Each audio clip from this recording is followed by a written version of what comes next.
Hi అండి. మన సపోటాలు వీడియోలు పెట్టాను కదండి, ఊరు వెళ్ళానని చెప్పాను. అది కంటిన్యూషన్ వీడియో అనమాట. మా తోటలో మళ్ళీ జీడి చెట్టు కూడా ఉందండి.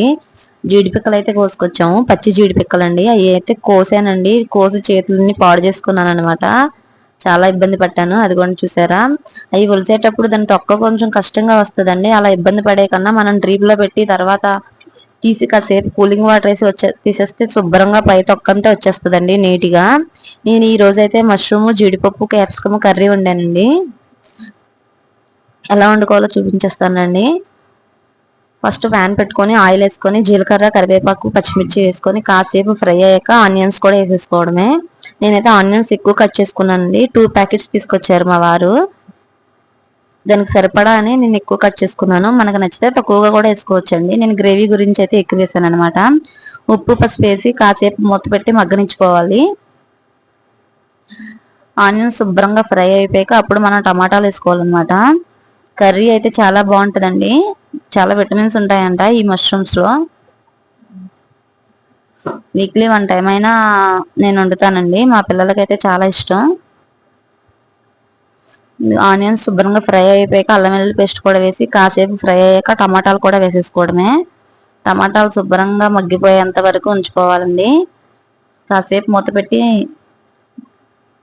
ఆయిల్ పైకి వచ్చేంత వరకు ఫ్రై చేసుకోవాలి. అవి కూడా అయిపోయినాయి, శుభ్రంగా ఫ్రై అయిపోయినాయి కదండి. ఇప్పుడు మనం అయితే క్యాప్సికమ్ వేసేసుకుందాం.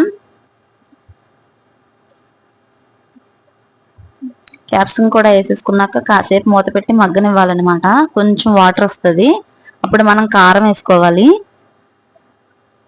మనం టేస్ట్కి సరిపడా కారం వేసుకోవడమే అండి. మా కారం కొంచెం కలర్ తక్కువ అని చెప్పాను కదండి, అందుకే అలా అనిపిస్తుంది. క్యాప్సికమ్ కూడా వేసి కారం కూడా వేసేసాక మనం మష్రూమ్స్ వేసేసుకోవడమే. మష్రూమ్స్ వేసాక వాటర్ ఏమి వేయవసరం లేదండి, అందులో ఉన్న వాటర్ రిలీజ్ అవుతుంది అనమాట. చూసారా ఎంత వాటర్ వచ్చేసిందో. ఇప్పుడు మనం ఉడిచి పెట్టుకున్న జీడిపప్పు కూడా వేసేసుకోవడమే.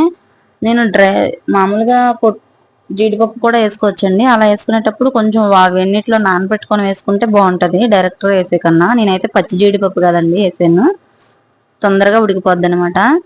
ఇంకా లాస్ట్ లో కొత్తిమీర కూడా వేసి కాసేపు ఉంచి స్టవ్ ఆఫ్ చేసేసుకోవడమే. నేను ఎక్స్ట్రాగా ధనియాల పొడి, గరం మసాలా అలాంటివి ఏం వేయలేదండి. నేను ఎప్పుడు ఈ స్టైల్లోనే వండుతాను. కర్రీ అయితే చాలా బాగుంటుందండి, చాలా బాగా వచ్చింది. ఒక్కోసారి క్యాప్సికమ్ వేస్తాను, ఒక్కోసారి వేయను అనమాట. క్యాప్సికమ్ కూడా యాంటీబయాటిక్ అంట కదండి, చాలా మంచిది. ఇదండి ఈరోజు నా వీడియో. నచ్చితే సబ్స్క్రైబ్ చేసుకోండి. Thanks for watching.